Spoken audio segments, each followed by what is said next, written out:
Bom dia, dou-vos as boas-vindas a mais uma entrevista do Jornal Económico, que é transmitida pela JTV através do site e das redes sociais do Jornal Económico. O entrevistado de hoje é Fernando Branco, investigador do Centro de Engenharia Civil, consultor, professor catedrático aposentado do Instituto Superior Técnico, com uma carreira reconhecida tanto em Portugal, mas também no estrangeiro. Nesta entrevista abordaremos temas como o atual momento da engenharia em Portugal e a sua organização, a questão da formação, mas também da retenção de talento, os desafios que se colocam ao desenvolvimento da atividade e a atualidade que mais diretamente se relaciona com a classe, como a concretização dos fundos estruturais. Fernando Branco, bem-vindo e obrigado por ter aceitado esta entrevista. Eu começo por falar da Ordem dos Engenheiros, está em período de mudança, com eleições, ainda não estão marcadas, mas deverão ocorrer em fevereiro. Vai ser candidato? Vou ser candidato.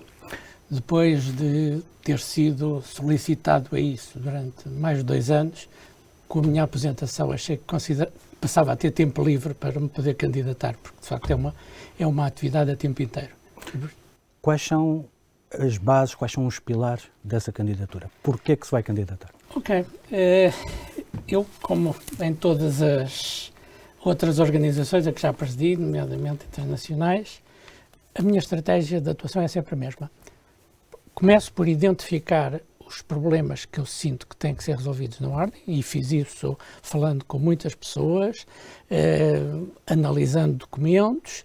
Isso é sempre o meu ponto de partida e a partir daí faço o chamado programa de candidatura, que é, digamos, o modo como eu tenciono resolver os problemas, digamos, no período de 3 anos, que será o período, digamos, de atuação como eventual bastonário, se assim os meus colegas decidirem. Eu fiz um programa que se designa 5R. A estratégia do programa 5R é precisamente chamar a atenção das pessoas e perguntarem todas para si mesmo o que é o 5R. O 5R são 3 vetores principais que correspondem, os 3 primeiros correspondem a atuar dentro da própria Ordem. E são reorganizar a Ordem, são resolver os problemas principais pendentes e rejuvenescer. Para mim, rejuvenescer é um aspecto muito importante. A Ordem, e me perdoem os meus colegas, está envelhecida. E apesar de eu já ter alguma idade, quero trazer os jovens para dentro. Portanto, estes são os 3 vetores de atuação dentro da Ordem. E há mais 2.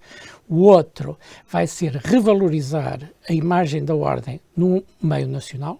Portanto, consideramos que isso é claramente importante, revalorizar o papel do engenheiro através da Ordem. E o 5º R, digamos, é relocalizar a Ordem a nível internacional. Hoje em dia, muitos dos nossos engenheiros estão no estrangeiro, a Ordem portuguesa tem que estar com uma ligação muito forte ao estrangeiro e tirar dividendos disso. Portanto, estes são os 5R, depois cada um destes R's tem as suas análises próprias, os seus elementos próprios. E é decomposto em ações. Exatamente.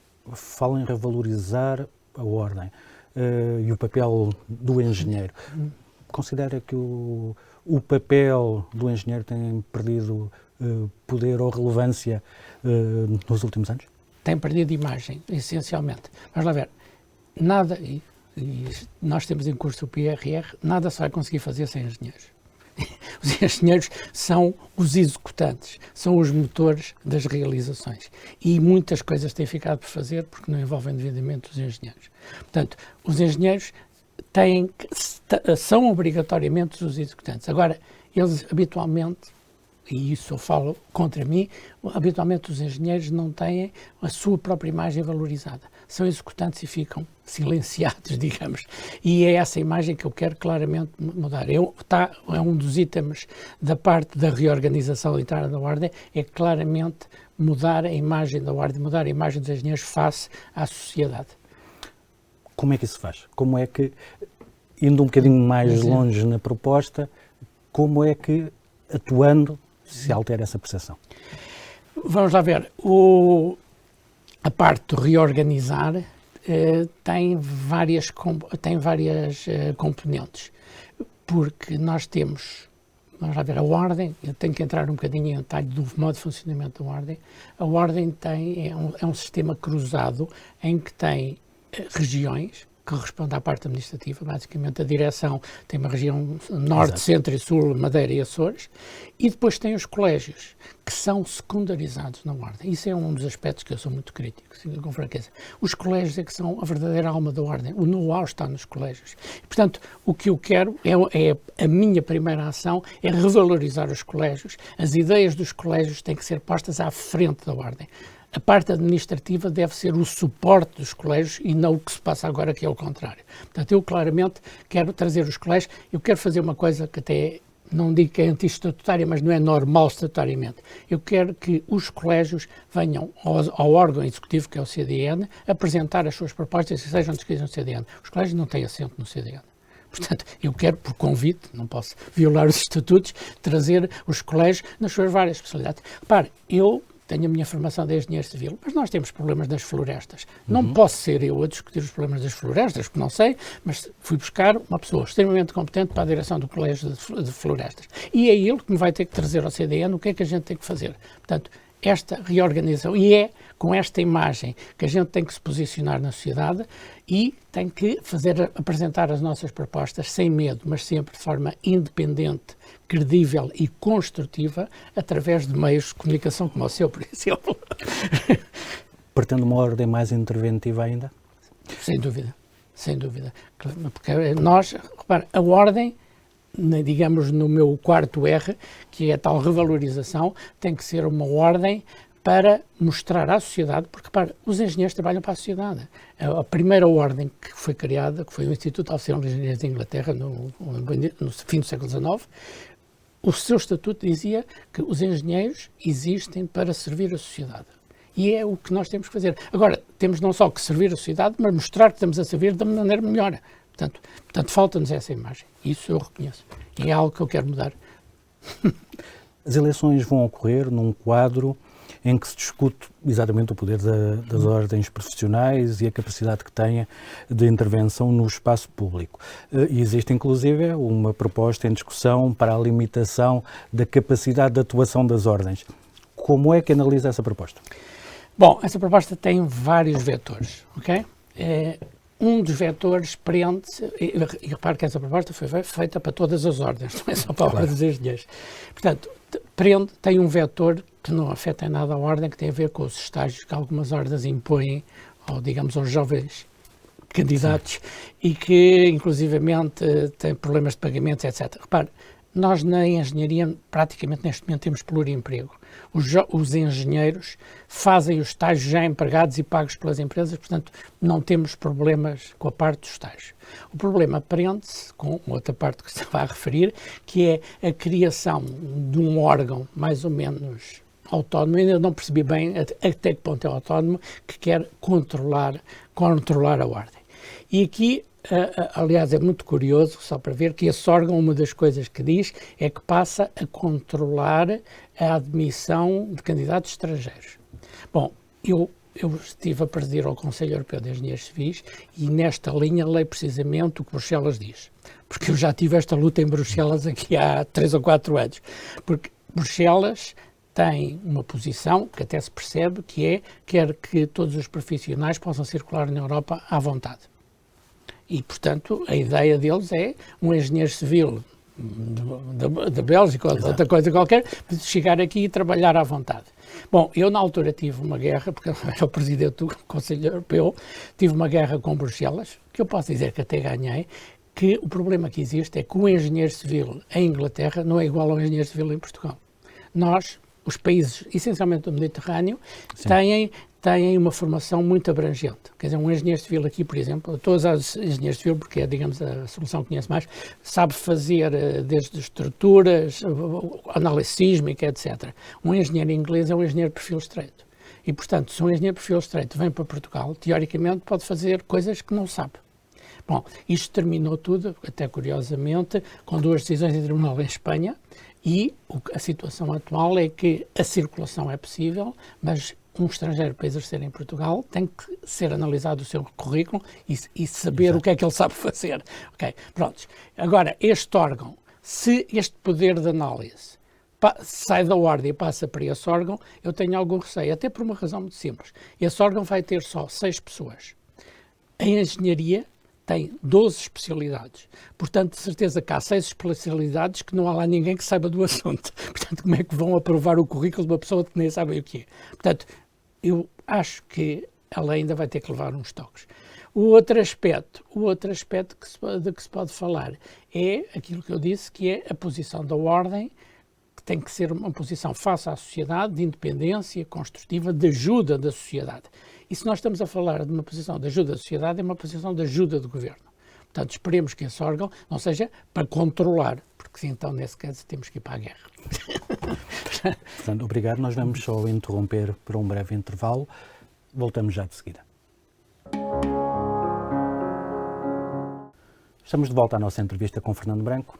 Fernando, estávamos a falar da legislação que está a ser discutida em sede parlamentar. Se não se alterarem as propostas, e tendo em conta que vamos ter eleições legislativas, o que é que a Ordem, o que é que como candidato à Ordem ainda pretende fazer? Como é que pretende sensibilizar os deputados para a razão que lhes assiste? Bom, obviamente, como em todas as outras situações, a primeira sensibilização é falar com as pessoas e mostrar-lhe, porque há situações que são óbvias. Esta que eu lhe contei dos 6 membros que têm que analisar 12 profissões. Não, portanto, há aí situações que são, digamos, de erro. Agora, a limitação do papel da Ordem, isso obviamente terá que ser através de imagem, digamos, atuar junto da sociedade. Eu posso lhe dizer, isto faz-me alguma confusão. Eu conheço, como estive, digamos, a trabalhar a nível europeu, por exemplo, a Inglaterra, a Ordem, que é um Instituto de Civil Engenheiros, é um parceiro do governo para fazer, digamos, as sugestões de atuação do governo. Portanto, a Ordem deve aparecer sempre como um apoiante dos governos.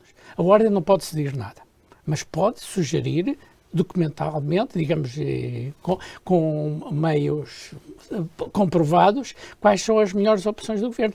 E, quer dizer, eu penso que o governo só tem interesse nisso. Portanto, eu acho que é este papel. Portanto, embora se fale que, de facto, o órgão, teoricamente, pode controlar a Ordem, eu confesso que não acredito nisso. E, portanto, quando eu lhe falei da guerra, estava a falar de uma situação extrema, não é? Porque eu penso que é do interesse de todos que a Ordem e os governos trabalhem em conjunto.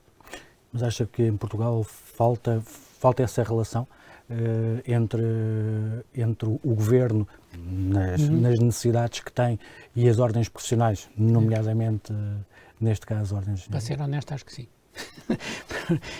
Mas isso pode ser um bocado de culpa das ordens, porque é aquilo que eu lhe disse, porque temos que pôr os colégios a falar. Não é a Ordem, não deve ser sequer o bastonário que sabe de tudo. Tem que ser os colégios. Se os problemas são infraestruturas, tem que ser o Colégio Civil. Se os problemas são florestas, tem que ser o Colégio de Florestas. Porque aí temos competências, temos pessoas muito boas e têm perfeita capacidade que eu quero instalar, de criar task groups, como a gente diz, para analisar um problema, fazer um relatório e fazer uma recomendação. E é assim que as coisas funcionam. Pronto, o governo depois decide se quer ou se não quer, mas a Ordem tem o dever de apresentar ao governo soluções credíveis e independentes. Quais são os principais problemas que se colocam à atividade nesta altura? Bom, falando de forma geral, a Ordem, os membros da Ordem não têm problemas de emprego, enfim, a engenharia tem, mas tem problemas de emprego bem remunerado, ou remunerado em condições. E, portanto, aliás, é um problema que existe transversalmente quase na sociedade portuguesa e, em particular, nas pessoas com formação universitária. Eu tenho algumas ideias para melhorar isso, que fazem parte do meu programa. Como é que eu posso melhorar os salários?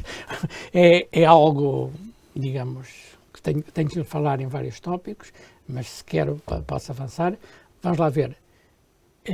Os nossos engenheiros ganham bastante menos do que se ganham no estrangeiro, certo? É por isso que eles imigram. Bom, começa a haver soluções para os nossos engenheiros ficarem em Portugal e trabalharem no estrangeiro. Pronto. Isto, como é que pode ser feito? Aliás, eu na engenharia civil tenho tido essa possibilidade, como tenho muitos contactos lá fora, tenho empresas estrangeiras que me pedem para arranjar engenheiros, que vão para lá trabalhar, estão lá um ano e tudo o que sejam atividades que possam ser feitas em teletrabalho, depois eles voltam para cá e trabalham. Mas eu quero mais. Eu quero fazer empreendedorismo, quero que os nossos engenheiros criem as suas próprias empresas cá a trabalhar para o estrangeiro. Okay? E isto passa por fazer as universidades começarem a criar nos últimos anos startups e depois com o apoio de organismos nacionais de apoio à investigação, que eventualmente os financiem, por exemplo, nos 2 primeiros anos, para criar os seus clientes, digamos, para lançar. Começamos a ter alguns. Eu posso dizer, por exemplo, a área informática é uma área claramente já entra nisto, mas a engenharia civil projeto já está a trabalhar em todo o mundo. Nós, de facto, esta revolução, a internet, digamos, fez com que Portugal passasse a ser o mundo.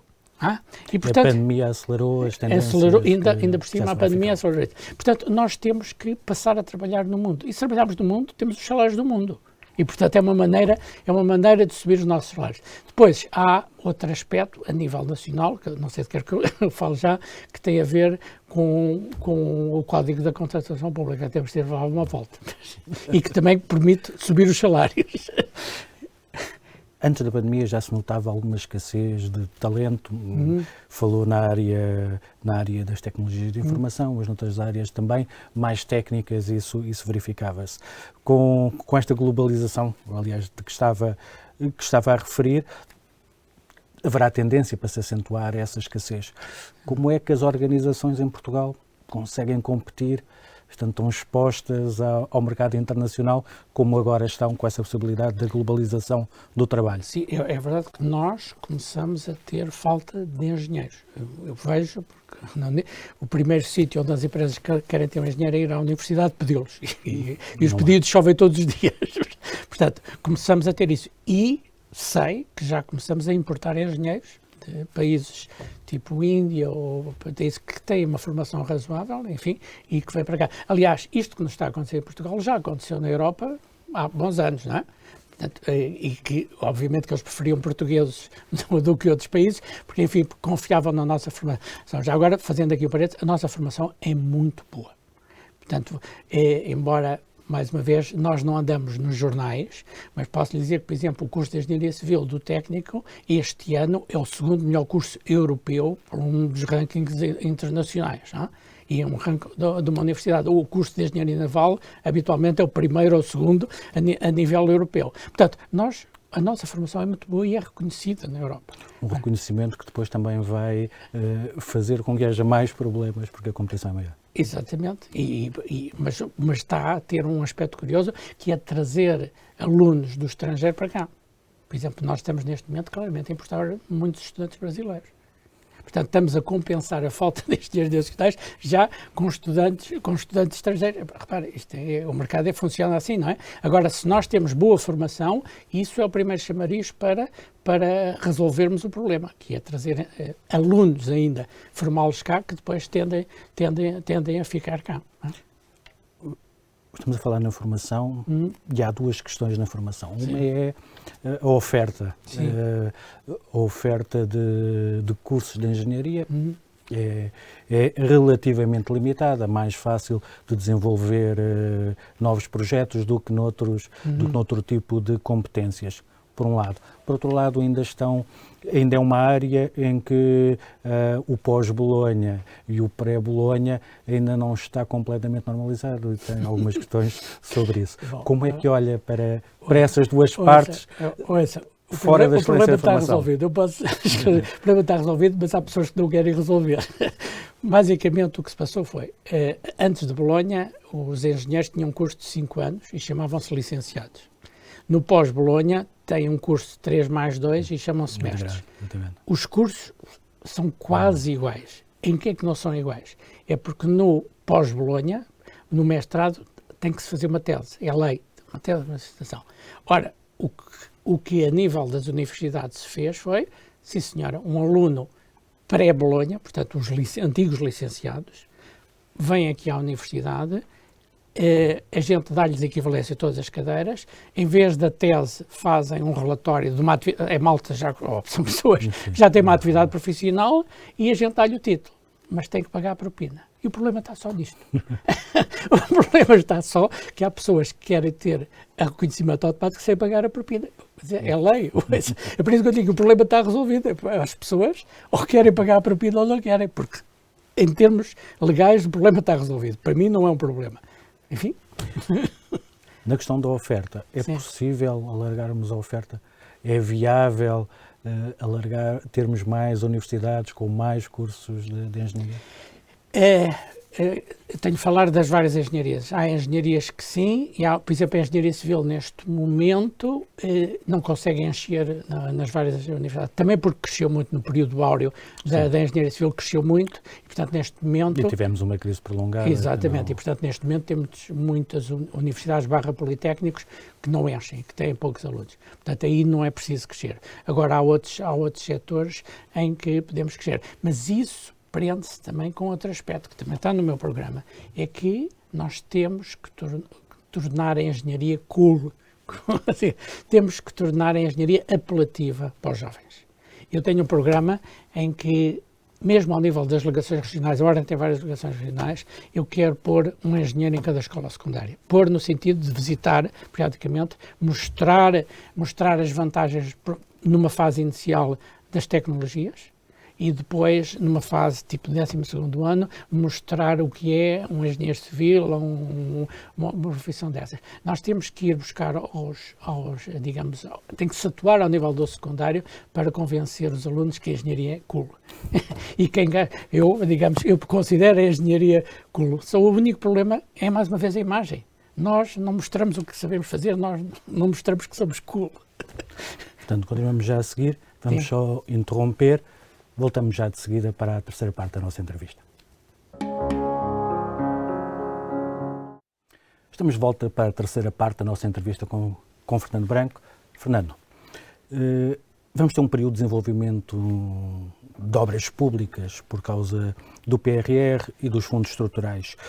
Falou da necessidade de tornar a engenharia mais apelativa. Que papel podem ter os engenheiros na execução do PRR e do próximo ciclo de fundos estruturais? Sem engenheiros não há PRR. A situação é muito simples. Repare, os executantes são os engenheiros. Não é em todo o PRR, obviamente. O PRR tem parte para a saúde, onde os engenheiros têm uma atividade pequena. Mas veja, estamos a falar de 60 mil milhões, talvez, juntando tudo. Repare, a parte da habitação é brutal. Portanto, a habitação é engenharia. O PRR tem, digamos, 3 grandes componentes, que é a transição climática e a transição digital, além, digamos, da base. Das infraestruturas. Exatamente. Mas tem a parte de floresta, são os engenheiros florestais. Na transição climática temos que mudar os transportes, fazer metro, temos que tirar motores em combustão. Quem é que faz o metro? São os engenheiros. A engenharia é a base da execução. Agora, não é o problema, a engenharia nunca foi de políticos. Portanto, os políticos decidem as áreas de intervenção, apesar de, como sabe, o programa base até foi definido por um engenheiro, meu colega. Mas portanto, a engenharia. Sem engenharia não há. Agora, porquê que continuamos a pagar tão pouco aos engenheiros? Eu aproveito para entrar aqui. Há um problema que eu considero que é importante ao nível da contratação pública. É que nós temos neste momento um sistema de adjudicação de obras e projetos que é feito pura e simplesmente por preço mais baixo. Nós dizemos entre nós que, tipicamente, as obras são todas adjudicadas à loja de chinês. Portanto, e isto tem que ser mudado. E porquê? Porque, repare, na adjudicação tem que entrar o preço, sem dúvida. Habitualmente entra o tempo de execução, sim, mas há uma variável que nunca entra e que eu não percebo, que é a qualidade. E porquê que não entra a qualidade? Porquê que não entra a qualidade? Porque os decisores, as pessoas que têm que adjudicar, não sabem fazê-lo de forma objetiva e têm medo. Porque têm medo que depois sejam acusados de alguma coisa, de favoritismo, etc. Mas isso é desconhecimento, porque hoje em dia a análise de qualidade pode ser feita de forma tão objetiva como ao preço ou como ao tempo. Portanto, eu tenho uma ideia na formação de ir aos decisores, desde municípios até aos ministérios, ensinar-lhes a pesar a qualidade. Aliás, eu digo, na contratação pública devia ser obrigatório pesar sempre a qualidade. uma aposta na qualidade também não vai ter reflexo no preço, que tem sido o fio condutor das adjudicações? Depende do preço, do que é que está a chamar preço. Porque isso é outro erro dos adjudicantes. Porque o preço de uma obra não é o preço do dia da inauguração, é o preço dela passado 50 anos. Certo? E o que é que vai entre o dia da inauguração e os 50 anos? São todos os custos de manutenção, certo? E percebe claramente que se fizer uma obra barata, isso quer dizer que vai ter muitos mais custos de manutenção. Portanto, se fizer o preço, em vez de ser no início, ser no fim, ao fim dos tais 50 anos, não lhe sai mais caro. Repare, eu participei numa equipa que lançou a Ponte Vasco da Gama, em que ousamos impor logo no concurso que a ponte tinha que durar 120 anos. Ou seja, tinha que se definir um conjunto de critérios para que a ponte pudesse durar os 120 anos, que resultou a 100%. E é à custa disso que a gente consegue controlar o preço final, porque senão a gente paga menos agora, mas depois paga muito mais. É por isso que eu digo, a qualidade permite economizar, mas é o preço final da obra. Nos projetos internacionais em que participou, como a Ponte Macau-Taipa, por exemplo, como é que é definida a estrutura para a adjudicação? Aí é diferente, porque eu participei no projeto, não participei na adjudicação. Mas esta variável de qualidade já aparece muito frequentemente lá fora. Cá em Portugal, eu sou franco, eu penso que as pessoas não consideram qualidade porque não sabem fazê-lo. Porque para se considerar qualidade tem que se ter um trabalho inicial, definir o que é a qualidade que se quer e depois definir um rating para essa qualidade, mas se souber fazer, é tão objetivo o sistema como o preço ou isso. Nós ensinamos isso aos nossos alunos no técnico, portanto não estou a inventar nada, não é? Eu penso que a maior parte das pessoas não o sabe fazer. E, portanto, eu achava que devia ser obrigatório e a Ordem tem a obrigação de ensinar as pessoas a fazerem isso. Estamos a falar nos fundos estruturais e no Sim. PRR. Na parte do PRR, sim, as decisões estão praticamente tomadas, já estamos na parte da concretização, sim, dos projetos, assim eles sejam aprovados. Na parte dos fundos estruturais ainda não. Pensa que a Ordem deveria ter uma maior intervenção na definição, não só nos caminhos, mas depois no enquadramento de projetos, dependendo das áreas que estiverem a ser Não, a Ordem tem que atuar sempre de forma independente, digamos, proativa, e, portanto, deve fazer sempre recomendações. Isso, sem dúvida. Agora, não deve fazer análise de projetos nem tomar decisões, não.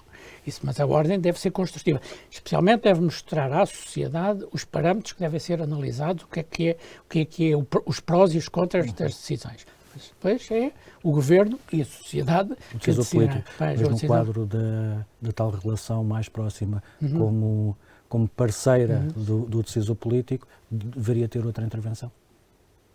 Devia ter o quadro mais próximo, que está a dizer que não tem. Mas mesmo assim eu considero que não. Quer dizer, a decisão é Governo, é Executivo.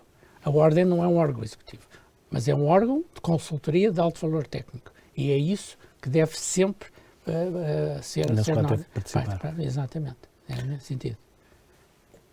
As eleições, a campanha e a apresentação das propostas para a Ordem dos Engenheiros vão decorrer em paralelo com as eleições legislativas e a apresentação das propostas dos partidos políticos.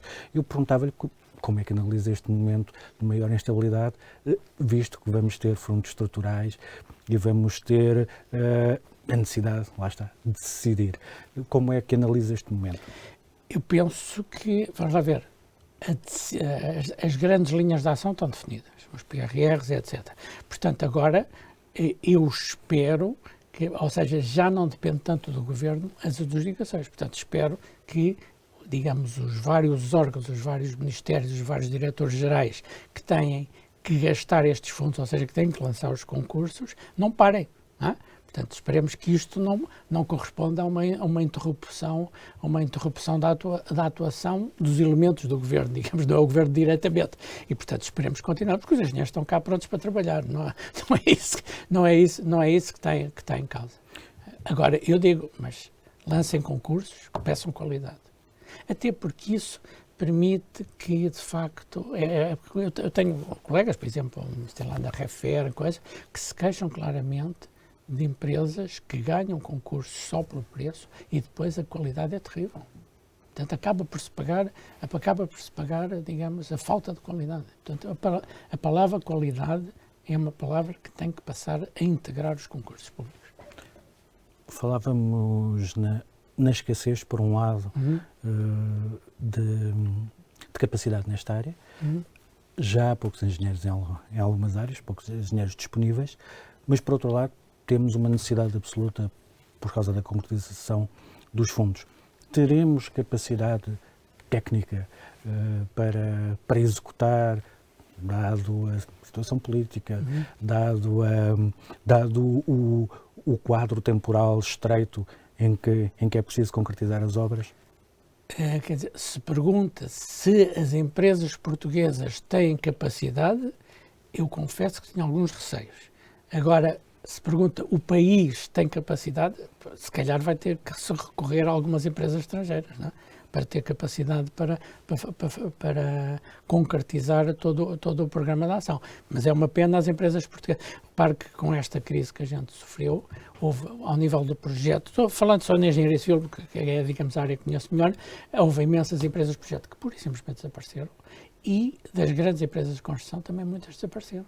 Portanto, nós de facto temos um problema neste momento de meios para realizar. Agora, a nível europeu, etc., se não houver empresas portuguesas que entrem, que, digamos, que possam realizar isso, não é por essa razão que as obras não são feitas. Fernando, nós estamos mesmo no final do nosso tempo. Uma última pergunta. Quais são os principais desafios que a atividade vai enfrentar nos próximos anos? Quais serão os principais desafios do seu mandato se vencer as eleições? Os meus desafios é concretizar o programa do 5R, com toda a franqueza. É claramente melhorar a ordem dentro dos vetores que referi, internamente, na sua imagem com a sociedade portuguesa e internacionalmente. Eu não lhe falei, mas a quantidade de engenheiros portugueses que estão no estrangeiro tem que ser transformada numa mais-valia. Porque, repare, são esses indivíduos que são os nossos embaixadores que nos vão permitir criar mercados estrangeiros para as empresas portuguesas. E isso não está a ser feito. Temos que... Portanto, há muita coisa para fazer. Eu temo é que 3 anos não cheguem, mas eu tentarei fazer o melhor que consigo. Fernando Branco, muito obrigado. Chegamos ao fim do nosso tempo. Agradeço a todos os que assistiram a esta transmissão, que vai continuar disponível no site do Jornal Económico. Até uma próxima oportunidade.